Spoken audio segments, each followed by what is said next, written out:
Bon matin, bienvenue à Deux cafés avec Sensei. Mon nom est Sensei Pascal. Ça me fait toujours un plaisir tous les mercredis matins d'être avec toi pour commencer notre journée ensemble, siroter des excellents cafés de Mademoiselle Café et discuter d'un sujet nutrition, wellness, fitness, bien-être, philosophie. Bientôt, des suggestions de livres sur le développement personnel. Et ce matin, on touche notre spécialité. J'ai choisi mon banc. Attends un petit peu. Avec les caméras, des fois, tu ne sais pas la gauche ou la droite. Et voilà, j'ai choisi mon bandeau pour l'occasion aujourd'hui. Moi, ce n'est pas des cravates ni des deux papillons. C'est des petits bandeaux. Donc, on parle course à obstacles, on discute de la spécialité, en fait, de ma spécialité d'entraînement et de la spécialité offerte à mon centre d'entraînement à Sainte-Julie, Spartan Fit. Une belle rencontre. Ce que j'aime avec cette expérience de Deux cafés, d'ailleurs, merci à toi de prendre le temps d'être avec moi ce matin. Et déjà, dans les commentaires, dans le chat, prépare tes questions sur les courses à obstacles. Peu importe, vas-y, garde-toi ce matin à la fin de ce que j'ai à te présenter aujourd'hui comme entrevue. Je vais prendre le temps de répondre à tes questions, que ce soit préparation physique, technique d'obstacles, astuces pour la journée de la course. Ça va me faire plaisir de te partager mon humble expertise et expérience pour t'aider à franchir le fil d'arrivée à ton prochain défi. Je te fais un peu un topo aujourd'hui. Ce que je trouve le fun avec l'expérience de Deux cafés, c'est que ça me permet de revisiter du matériel que j'ai produit dans le passé et que je n'ai jamais utilisé.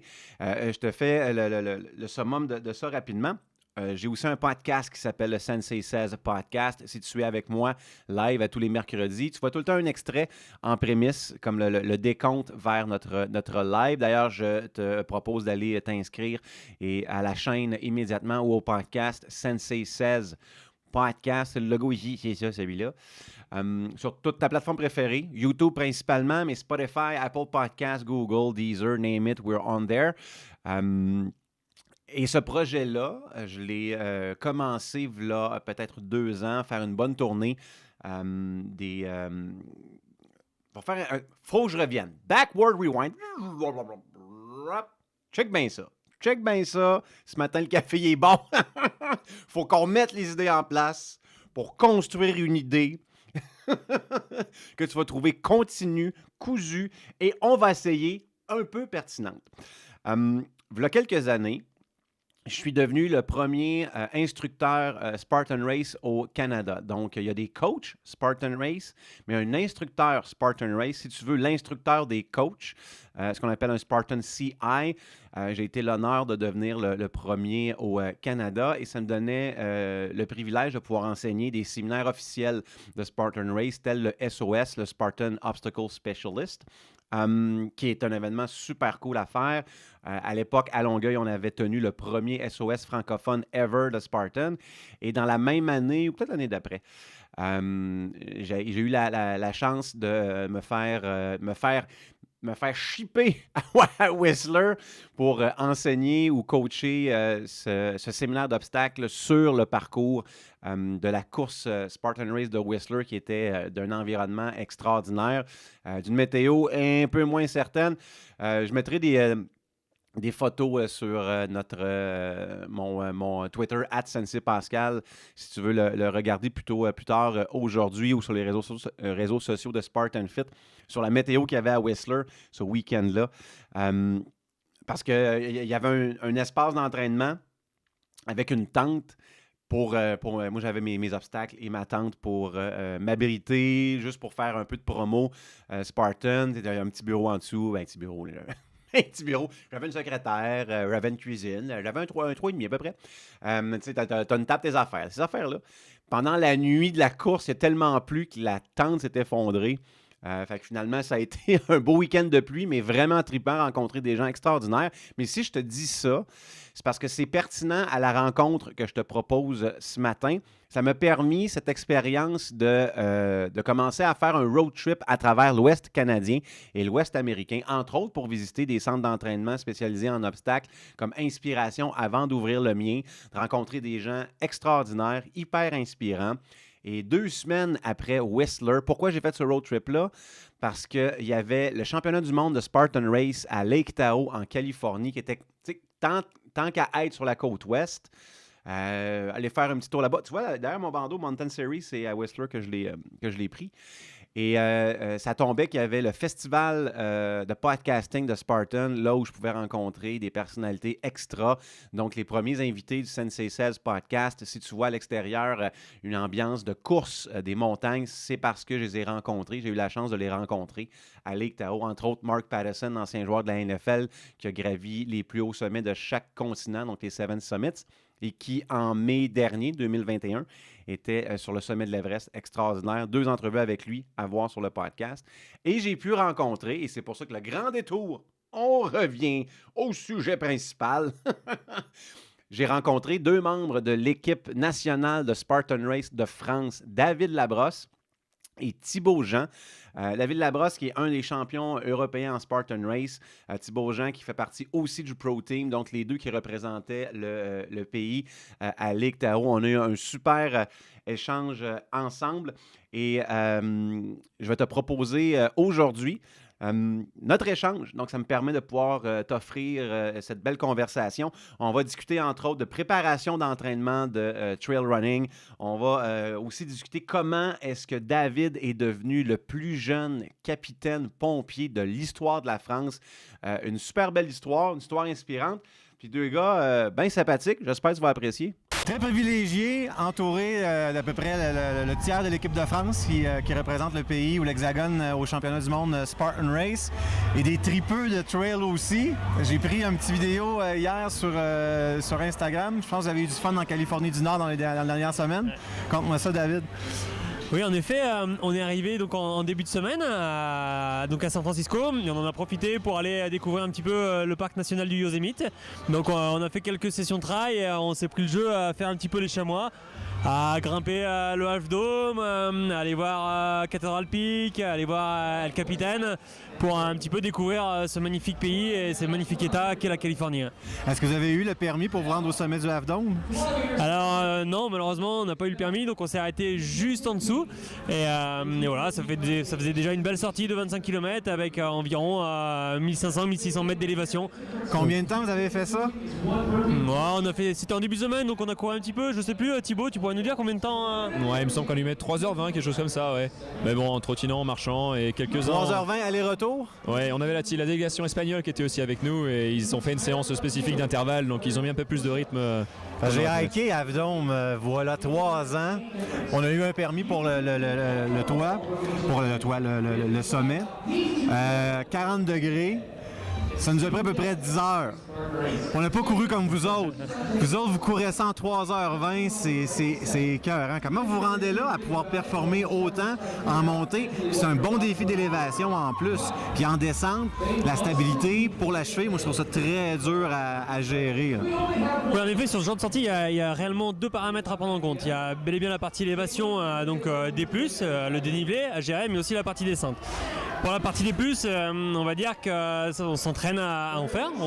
Nous en France, on a les Alpes françaises qui nous permettent d'aller s'entraîner sur des terrains assez rocailleux avec des gros pourcentages de pente. Et on va s'entraîner donc pendant plusieurs minutes, des séries de 10 minutes, 15 minutes avec des pourcentages d'élévation très durs. Et après, par contre, il va falloir travailler à un autre aspect qui est la descente, où là, je laisserai peut-être Thibaut expliquer un petit peu notre travail en descente. Le travail de descente, c'est encore autre chose vis-à-vis de la course à pied. On est plus sur un art de l'équilibre et de la gestion de l'espace. passe dans une descente en fait. C'est une appréhension et savoir regarder où est-ce qu'on va poser les pieds 3 ou 4 à 5 pas à l'avance. Et c'est quelque chose qu'on a réussi à appréhender et à maîtriser avec David et même tout coureur, puisqu'on est des coureurs en montagne aussi avant tout. Et c'est ce genre de procédé qu'on fait. Donc on peut utiliser bien de la slackline ou ce genre de choses pour pouvoir maîtriser au mieux son corps dans la descente. On va revenir sur le trail vers la toute fin pour au moins donner peut-être 3 conseils d'exercice que vous trouvez à slackline. Je trouvais ça super bon. Mais peut-être me donner un peu une idée de votre background en course. Mais David a déjà un fait qui est assez intéressant. Tu es devenu le pompier capitaine le plus jeune de France. Comment ça arrive, ça? Oui, en effet, ma profession, moi je suis pas sportif professionnel, je suis capitaine de sapeur-pompier professionnel. C'est mon métier, je suis arrivé à ce poste-là puisque j'ai attaqué très jeune, à l'âge de 12 ans. Je suis rentré jeune sapeur-pompier, ensuite en France... À 12 ans? À 12 ans, ouais. À 12 ans? À Comment, 12 ans. qu'est-ce on va dire un enfant ou un adolescent de 12 ans, a le courage de s'impliquer, comment ça se passe, puis arriver là à la caserne, c'est parce que ça m'épate, ça fait là 12 ans, j'imagine avec un gros chapeau, le manteau qui dépasse de partout, bonjour, je vais être pompier. En fait, c'est très simple, je commençais à devenir intenable chez moi avec mes parents. C'est vrai. Il fallait que je me défoule et mon père un jour a vu les pompiers s'entraîner dans les bois, à prendre des troncs d'arbres, des pierres et à courir à travers la forêt. Et il m'a dit tiens, on va essayer ça, tu vas voir, ça va te défouler. Et donc après, je suis allé m'entraîner avec eux, avec les pompiers de mon village. Et je suis rentré au sein des pompiers très jeunes. Ensuite, j'ai mordu, je suis devenu passionné par ça. Je suis devenu le plus jeune sapeur-pompier professionnel de France à l'âge de 18 ans. Wow. Ensuite, j'ai passé très rapidement, au bout de 6 ans, mon concours de lieutenant pour être officier. Donc en étant le plus jeune officier de France et ensuite le plus jeune capitaine de France à l'âge de 27 ans. Wow! Et j'imagine que cette énergie-là, le fait d'être insoutenable à la maison, mais c'est un peu un point qui montre qu'on a une énergie dépensée, on a une effervescence cérébrale et physique. Est-ce que ça se pourrait que c'est quasiment été un mariage naturel vers la course à obstacles? Ouais, je pense que c'est un trait de caractère qui nous rassemble tous un petit peu. Le fait qu'on ait besoin de se défouler, on a besoin de ce rapport à la nature et que rester chez nous à rien faire, c'est impossible. Je pense que Thibaut pourra nous en dire un petit mot aussi. C'est la même chose qui nous rassemble aujourd'hui en Spartan. Ah oui, ça c'est clair, c'est à la découverte, les paysages, c'est ce genre de choses, on aime bien. J'habite pas loin de Chamonix, moi, dans la vallée dans la belle vallée de Chamonix, voilà. Donc j'ai des paysages extraordinaires et je ne peux pas ne pas sortir en fait, c'est une obligation. Voilà, c'est plus qu'un devoir, c'est comme le métier, donc il faut y aller. Et nous, quand on se déplace en Spartan Race avec, je me déplace très très souvent avec David, c'est pour le paysage avant tout. On va pas se déplacer pour des courses plates et sans visuel. Donc là, la Californie, on sait qu'on avait les Yosemite à côté. C'était le moment d'aller coïncider les deux choses. Ben, en fait, c'est ce que je vois sur les réseaux sociaux de Spartan Race en Europe. Vous avez des endroits de course, les race venues qui ont l'air époustouflantes. Les backgrounds de toutes les photos qu'on voit, c'est tout le temps... As-tu aimé ma bouche ouverte? Le geste de overwhelmed. Et c'est le temps, après cette première moitié d'entrevue avec David et Thibaut, c'est le temps pour le deuxième café. Parce que 2 cafés avec Sensei est boosté par Mademoiselle Café, une brûlerie extraordinaire ici à Sainte-Julie, rive sud de Montréal. Tu me dis, ben là, c'est loin pour mon café. Non, parce que Mademoiselle Café livre ses mélanges partout sur la planète. C'est intergalactique comme livraison. Et ce matin, j'ai le plaisir de déguster le Rock and Roll. Déjà là, le titre, ça me plaît bien gros. Et dans la description du Rock and Roll, et pourquoi ces cafés ont un nom particulier? Parce que Caro et son équipe font des mélanges de différents types de café pour te faire, toi, une expérience authentique que tu vas seulement retrouver chez Mademoiselle Café. Donc, le Rock and Roll qui propose une bonne pointe d'amertume au départ, qui, après ça, disparaît un peu pour laisser place à un subtil arrière-goût de noisette en finale. Nutella, bave sur le bord de la bouche. Un mélange qui a du mordant et qui plaira certainement aux amateurs de torréfaction plus foncée des origines du Kenya, Brésil et Éthiopie. Je vais le dire, là, moi, j'étais un gars corsé, mi-corsé. J'étais un gars de ça. Je suis dans ce team-là. J'adore ce café-là, le Rock'n'Roll. Et si tu veux le tien, tu as un code promo juste pour toi, Spartan Fit 10. Tu peux aller directement sur le lien que tu vois à l'écran, spartanfit.link/Mademoiselle Café, qui va t'emmener directement sur leur boutique en ligne, 10% sur tes achats de grains. Le code promo Spartan Fit 10 et l'adresse spartanfit.link, LINK/MLLECAFE pour partir ton matin dessus la grosse coche et le mercredi 7h30 avec moi. Of course! On revient à l'entretien avec David et Thibaut de Spartan Race France. On va y aller un peu plus en détail sur la préparation de course en sentier et surtout comment te stabiliser, comment entraîner ta stabilisation en sentier de descente. Mets tes questions pour la course à obstacles dans les commentaires. N'hésite pas. La préparation sur les courses, dans quelques instants, je vais y répondre. Si tu as besoin d'astuces pour clencher ta prochaine beast, ta prochaine super, go ahead. C'est là pour ça. Sinon, tu peux toujours me les envoyer sur Twitter. J'y répondrai avec grand plaisir. @Sensei Pascal. Et je reviens à la course en sentier. Pourquoi c'est important? C'est une des plus grandes causes de blessures en course à obstacles. La deuxième étant le mur. Le mur, pas pour la montée, mais pour la descente. Et le point commun entre les deux, tes chevilles, mon petit homme, tes chevilles. Et on va justement discuter comment on les entraîne, ces chevilles-là. Ouais, c'est vrai qu'en Europe, on a cette chance-là d'avoir beaucoup de Spartan Race. Alors avec deux parties qui sont vraiment distinctes, la Spartan Europe au niveau de l'Est et Spartan Europe au niveau de l'Ouest. Nous, on est vraiment sur la partie, donc on va dire à l'Ouest, et avec des paysages époustouflants. On a Morzine qui est le rendez-vous Spartan Race en Europe. Morzine, on court dans la station avec une ambiance un petit peu comme ici à Tao, où on retrouve cette ambiance village, station de ski, c'est extraordinaire. On a Verbier en Suisse qui vient de s'ouvrir, avec des paysages à couper le souffle sur le Mont Blanc en panorama derrière. Courir avec le Mont Blanc en panorama, c'est extraordinaire. Et après, on va retrouver Obendorf sur l'Europe occidentale, qui est la course nature par excellence, à travers la forêt, les rivières. C'est vraiment magnifique. Et après, donc on va aller du côté de l'Est, où on aura les Slovaques, la Roumanie, qui offre des courses magnifiques à travers des forêts de plusieurs hectares. Un terrain de jeu extraordinaire. Alors, comment vous avez découvert Spartan Race? Parce qu'évidemment, ça partit là, 10 ans bientôt, ou à peu près, du côté du Vermont. Et ça se rend jusqu'en France. C'est quoi le premier contact? Thibaut, tu vas nous dire? Moi, le premier contact à la base, je suis un coureur en montagne, un simple trailer. Et c'est arrivé chez nous en montagne sur Valmorel. On a une course une winter race. C'est que de la montagne, c'est 13 km et 1000 de dénivelé avec de la neige jusqu'aux genoux. C'est magnifique dans une belle station. Et je me suis pris au jeu, je me suis dit, un trail blanc, c'est un trail blanc avec des obstacles et on va essayer. Et après, une fois qu'on a mordu au virus, il reste. C'est terminé. On est obligé de revenir sur ce genre de course, ce genre d'événement, l'ambiance monstrueuse, et il joue avec le terrain, parce que le plus gros obstacle de Spartan, c'est la montagne. Ça, c'est beau. Après, en ce qui me concerne, c'est un petit peu plus marrant, on va dire, dans le sens où moi j'étais ancien athlète de 400 mètres, donc sur piste, de haut niveau, et donc un petit peu dégoûté à l'âge de 18 ans du sport de haut niveau et de la mentalité que j'y ai retrouvée. J'avais laissé les baskets de côté pendant 12 ans, et je me suis dit que plus jamais je n'irais courir, donc j'ai tout fait, j'ai fait du canyoning, du freeride, de l'escalade, du volley, du handball, du rugby. Et un jour à la caserne, justement, les mecs m'ont chambré en me disant, regarde, on a vu une vidéo, tu vas voir, il y a un gars là, il fait ça, vas-y, parce que tu vas le battre, et toi on te voit faire tes entraînements, aller dans la montagne, grimper la corde comme un singe, vas-y, essaye. J'ai essayé en France à Le Castellet, qui sera une course qui aura lieu donc dans une semaine. Et pareil, j'ai mordu. C'est extraordinaire, c'est extraordinaire.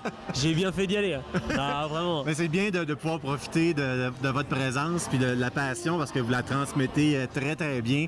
Vous avez une très bonne expertise. Donc, si on revient à la prémisse, on veut s'entraîner dans les montées, parce que beaucoup de gens, je crois, comme instructeurs, humblement, vont mettre beaucoup de temps sur la préparation à la force de préhension, à l'agilité sur obstacle, alors que moi, je dirais quasiment que 67% du temps d'une course à obstacle, vous la passez en montée, en descente, et souvent, c'est ce qui va faire la différence entre votre place au podium ou la 5e et la 10e. C'est là que je trouve que les places peuvent changer rapidement pendant surtout un défi où tu as beaucoup de distance comme une ultra ou une beast.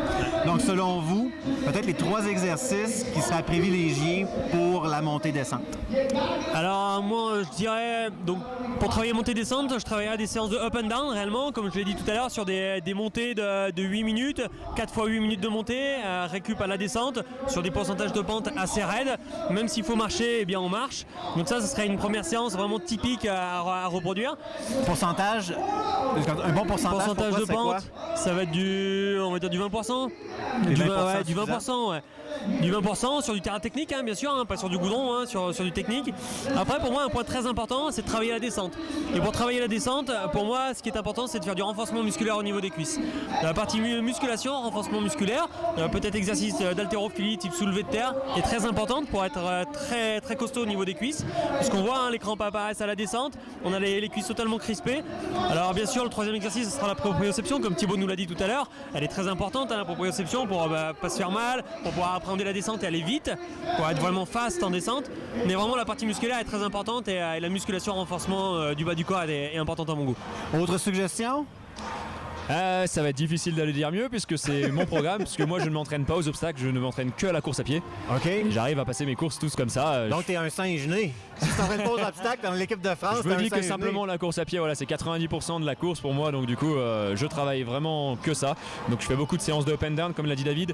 Ma seule différence c'est que moi je ne mets pas de pause entre les montées et les descentes. J'embraye tout de suite très vite dans les descentes pour vraiment casser ce rythme, parce que ce qui est difficile pour moi, ça va être le changement de rythme. Le cassage est difficile, monter et descendre. La transition est pas simple, donc du coup moi je travaille ces transitions pour toujours essayer de relancer un maximum en changeant de rythme. Et c'est l'apport que je rajouterai du coup sur David. Et après, c'est parfait. Et est-ce que l'équipe nationale de France a un slogan, un cri de ralliement pour tous les Spartans de la planète, c'est Euro, mais est-ce qu'il y en a un spécifique à l'équipe de France? Il fallait qu'on en fasse un hier à la Parade des Nations, c'est pour ça que je demande. Nous, on avait de la misère à trouver au Canada, on a fait We Are the North, but...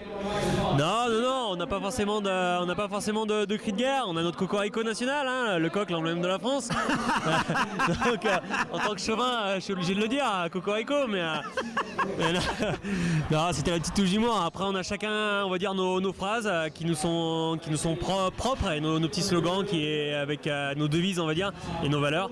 Pour ma part, moi, c'est force et honneur. Voilà, ça se rapproche de mon métier. Et dans mon métier, dans ma vie de tous les jours, je cultive cette devise. Et c'est un petit peu ce qui régit ma vie, aussi bien en Spartan que dans mon milieu professionnel. En terminant, ta devise, toi, ça serait quoi? Moi, c'est pour une devise, c'est pour la course. Tu pars à fond, t'accélères et tu finis en sprint. Ça, c'est une devise de la vie. Peut-être une suggestion pour votre cri. Qu'est-ce que vous pensez que Coq-Carouco? Non, toujours dans le bon ordre. Cocorico. Okay. Et à ce jour, un petit peu, je ne comprends pas ma blague. J'ai aucune idée pourquoi j'ai fait cette blague-là. Oh mon Dieu. Pouette pour la blague de fin d'entrevue. Mais de toute façon, c'est pas ça l'important. L'important, c'est les propos de David et de Thibaut qui, j'espère, t'ont inspiré. Vraiment, deux chic types. J'ai eu un plaisir vraiment grand de pouvoir discuter avec eux. Si tu as aimé leur histoire, ça t'a inspiré, si tu as appris quelque chose, prends quelques secondes, appuyer sur le pouce pour aimer cette vidéo dessus les YouTube. Ça aide fortement notre chaîne à se faire connaître. Et je vais prendre tes questions à l'instant. La semaine prochaine, parlant de questions, tout de suite, je te propose de faire, c'est t'abonner à notre chaîne YouTube pour ne rien manquer de nos lives. Et pourquoi je dis ça? La semaine prochaine, on fait un spécial, les 5 meilleurs obstacles pour te préparer à ta course à obstacles. Donc, on va vraiment faire un spécial sur préparation physique. Je te sors les 5 avec démonstration et 5 exercices que tu vas même pouvoir faire à la maison pour être sûr que les obstacles, tu vas les dominer à ta prochaine course. Dans les questions, on a Véronique qui demande comment bien s'équiper. Les chaussures, qu'est-ce qui est mieux, souliers de course ou des trail shoes? Merci Véronique pour ta question. Et c'en est une très pertinente. La pire chose à faire, c'est d'arriver avec des chaussures de course. C'est la pire chose à faire. Quand je dis chaussures de course, c'est chaussures d'asphalte. Chaque chaussure, c'est pas nécessairement une question de branding ou d'attrape-argent.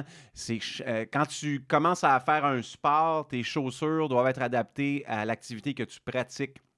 Une chaussure d'asphalte est conçue pour cette surface-là, pour les les demandes de l'activité. Si tu fais du jogging ou de la course, je vais te donner un exemple.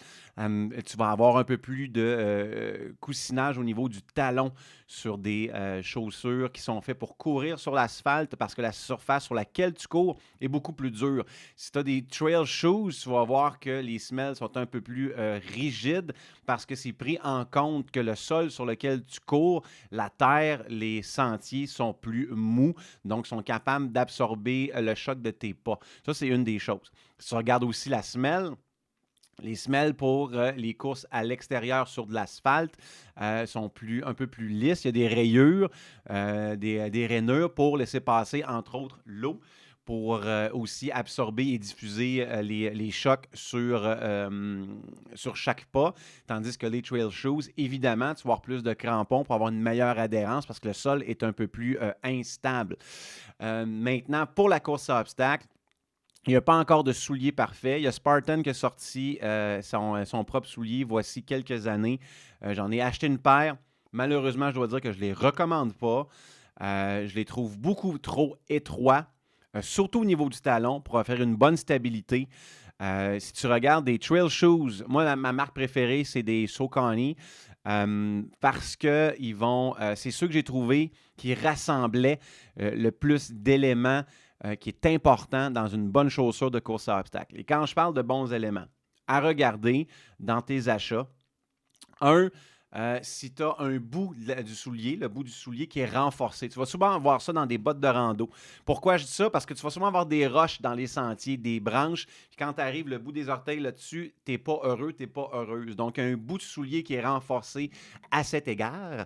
Et c'est important aussi parce que quand tu es en descente, tu vas souvent avoir les orteils qui vont frapper sur le soulier. Donc, ça va forcer le soulier à peut-être s'ouvrir sur le bout. Si tu prends un soulier de course en asphalte, une chaussure de course en asphalte, souvent, ça va causer une ouverture ou une brisure au niveau de la chaussure. Donc, un bout renforcé. 2, une trame adhésive sur les sentiers. Donc, regarde la trame en dessous du soulier. Moi, je trouve que la trame de Saucony est assez agressive et en même temps, pas trop. Et je m'explique. Tu as des obstacles que tu devras faire avec tes souliers, of course. Mais si tu penses à un obstacle Spartan comme Traverse Wall qui est un mur d'obstacle, un mur d'escalade plutôt, horizontal si tu veux, donc tu n'es pas en vertical, tu es à l'horizontale, faut que tu navigues sur des bouts de 2x3. C'est pas très gros des 2x3, donc si tu vas avoir un bon sens de préhension pour tes mains de 1, mais de 2, une bonne proprioception, un bon sens d'organisation spatiale par les pieds, c'est important ça aussi. Plus tu as de spike ou plus tu as une trame qui n'est peut-être pas adéquate à l'activité, moins tu vas sentir ton obstacle. Je ne sais pas si ça fait du sens ce que je dis. Et moins tu as de surface de contact par ta trame adhésive. Là. Mettons, tu fais pas beaucoup de spike ou si tu diminues tes surfaces de contact avec ton 2x3, tu diminues le frottement, tu augmentes tes chances de glisser. C'est peut-être complexe comme explication, mais si tu prends une semelle plate, c'est sûr que tu vas augmenter ta surface de contact avec ton 2x3, indépendant de la boîte ou de l'eau. Donc, tu as plus de chances d'adhésion, c'est ça que je veux dire. Avec un soulier de trail, tu diminues cette adhésion-là parce qu'évidemment, il y a des surfaces de ta semelle qui ne toucheront pas à ce genre de surface-là. Fait que ça, c'est un donné, c'est un give and take parce que tu n'as pas vraiment le choix. Et comme le disait vraiment bien Thibaut Jean dans notre entrevue, 90% du temps de la course est passé en sentier. Donc, je pense que c'est un bon sacrifice à faire parce que tu vas en avoir besoin de ton adhérence en sentier. Tu vas en avoir besoin de l'adhérence en montée. Tu vas avoir besoin de cette adhérence-là aussi en descente. Donc, c'est de pratiquer peut-être avec des souliers secs, bien évidemment, à l'intérieur pour connaître un peu comment fonctionne ou juste sentir le feeling de souliers de rando ou de souliers de trail sur des obstacles. Comme ça, monter une corde avec des souliers de gym puis monter une corde avec des souliers de rando, c'est pas la même chose. Dans les autres éléments de souliers ou de chaussures à regarder, le côté léger, parce que tu as beaucoup de distance à faire avec ça. J'ai fait des courses avec des bottes de rando, full-fledged, mes Salomon que je prends pour mes grandes distances. J'ai fait des courses avec des souliers de trail. Pourquoi la botte de rando? à cause de la protection de la cheville. Moi, personnellement, je suis un gars qui fait des inversions et des éversions de cheville. J'ai une caisse Costco, là, j'ai les chevilles finies capotes, donc j'ai besoin d'un support de cheville. Mais la botte, pour une bonne distance, pour une super, pour une beast, c'est vraiment trop lourd, surtout si on rentre l'aspect mouillé. Puis j'y reviens là-dedans, c'est important. Stay away from Gore-Tex. Tous les souliers Gore-Tex, oublie ça. Oublie ça. Je vais t'expliquer pourquoi. Ce que moi, j'ai préféré faire, après essai-erreur, c'est d'avoir un soulier de trail et une chevillère pour me protéger. Moi, ce que je te propose aussi, plus léger la chevillère, tu peux l'enlever, la remettre facilement au besoin. Moi, c'est ce que je te propose. Pourquoi le soulier de trail aussi et pas en Gore-Tex? Le Gore-Tex est fait pour garder ton soulier hydrofuge, c'est-à-dire que l'eau ne rentre pas à l'intérieur. Mais une fois qu'elle est rentrée, ça garde aussi l'eau à l'intérieur. Et là, tu es dans le trouble. De 1 pour le poids, de 2 pour les ampoules sur un moyen temps. Donc, ce que tu veux, c'est un soulier qui est léger et qui va laisser l'eau s'échapper. Il ne faut pas avoir peur de mettre les pieds dans l'eau quand c'est le temps ou de courir dans la boîte quand c'est le temps, en autant que ton soulier puisse sécher après ça sur le parcours. C'est ça qui est important. Stay away from Gore-Tex. Et je dirais le dernier point pour aujourd'hui, puis on pourra en revenir sur la préparation pour les équipements. N'oublie pas de t'inscrire à la chaîne si tu ne veux pas manquer mes trucs, mes astuces de professionnel pour ta préparation physique en course à obstacles la semaine prochaine. Et le dernier point que tu devrais avoir sur tes chaussures, à mon avis, mise de côté le confort. Ça aussi, c'est important d'avoir un soulier qui est confortable. Donc, essaie-le. Je sais qu'il y a beaucoup de magasins qui vont proposer que tu puisses marcher sur un tapis roulant en certaines inclinaisons. Fais-le, prends le temps de le faire et mets de l'inclinaison sur le tapis roulant. Fais pas juste du flat. Mets-toi de l'inclinaison pour voir c'est quoi le feeling, parce que tu vas en monter des pentes, c'est sûr et certain. Prends le temps de bien l'essayer, ta chaussure. Des fois, ça peut être onéreux, ça peut être un 150-200 $. Fait que sois sûr de ton choix, parce que tu vas l'avoir dans les pieds longtemps. Et le dernier point, donc, je disais sur la chaussure, un rock plate. Un rock plate, c'est une surface, comme un genre de semelle entre la vraie semelle, la trame pour courir, et toi, ta semelle pour le confort. Tu as une couche entre les deux qui est un peu plus rigide et qui va juste te protéger pour les pas que tu vas faire sur des roches. Des fois, tu as des cailloux, tu ne les vois pas. Donc, au lieu que ça te rentre dans le pied, que ça te blesse, que ça soit vraiment très inconfortable, ça va te protéger de ça. J'oublie un dernier point. Regarde le bout du talon, comment le soulier est fait. Un bon soulier qui va te donner une stabilité, il va être fait en vase qui grandit. Puis ce que j'aimais pas du soulier de Spartan, c'est que c'était le point de vue du talon qui était plus étroit. Donc, pour de la course en sentier, pour des descentes de murs, c'était vraiment très instable. Puis j'ai trouvé très prompt à te blesser du niveau des chevilles. Tandis que le modèle de Saucony, que moi j'affectionne particulièrement, tu vois que le talon est beaucoup plus large. Il y a, c'est Oka qui fait ces souliers-là. Je vais te le chercher rapidement. Là, je sais que c'est un peu plate de se faire chercher au visage sur les interwebs, mais je vais essayer de te donner la bonne... oui, Oka, voilà. Nouvelle marque que j'ai essayé dans les dernières années. Puis c'est le talon, tu as comme tabarouette, c'est presque des échasses, cette affaire-là. Mais c'était impressionnant, mais ça offrait une bonne stabilité. Donc, c'est des points à vérifier pour toi. Aie pas peur de partager la vidéo à tes amis, de la réécouter pour prendre des notes sur les points dont je t'ai parlé. J'espère que ça t'a aidé, Véronique. C'est une question, mais une longue réponse. Mais c'est une très bonne question parce que c'est une question qui revient très souvent. Et le dernier point, c'est moi ma grande trappe. Le dernier point pour ton équipement, ne jamais faire une course avec de l'équipement que tu n'as pas essayé. Arriver en course, la pire chose à faire, c'est « Hey, ben, je vais te déballer mes souliers, là, ça va être neuf, ça va bien aller. » Et grosse erreur de débutant! Tu vas sacrer dans à peu près 15 minutes. Et check bien tes ampoules à la fin de ta journée. Quand tu arrives à la course, il faut que tu arrives dans tes pantoufles. Donc, il faut que tu t'entraînes dans tes souliers pour que ça soit quasiment Il faut qu'il soit, quand on dit cassé, là, c'est parce qu'il faut que tu mettes du millage dans tes souliers. C'est pas compliqué, il faut que ça soit confortable, formé à ton pied. Journée de la course, c'est pas la journée pour essayer quoi que ce soit. Ta nutrition, ton équipement, tes techniques, tout ça est préparé longtemps d'avance. Tu arrives prêt et confortable dans tous tes aspects de préparation, que ce soit la nutrition, ton équipement ou tes techniques. C'est là que tu les mets à l'épreuve. C'est pas là que tu n'es pas là pour commencer à découvrir ce que ça va donner. Ça, c'est vraiment, vraiment important. Fait que mets-en du millage, achète tes chaussures, va faire de la rando, casse-les pour que tu arrives confiant, confiante à ta course. Fait que merci Véronique pour ta question. Oh, on n'oublie pas tous les gens de la Sensei Nation, ouf, la tête qui explose, de t'abonner à la chaîne et d'appuyer sur le petit pouce bleu sur cette vidéo. On va se retrouver la semaine prochaine pour un autre 2 cafés avec Sensei, un spécial sur les exercices préparatoires pour la course à obstacles. Merci d'avoir passé ton matin avec moi. Puis je te souhaite une méchante bonne journée, qu'elle soit boiteuse ou non.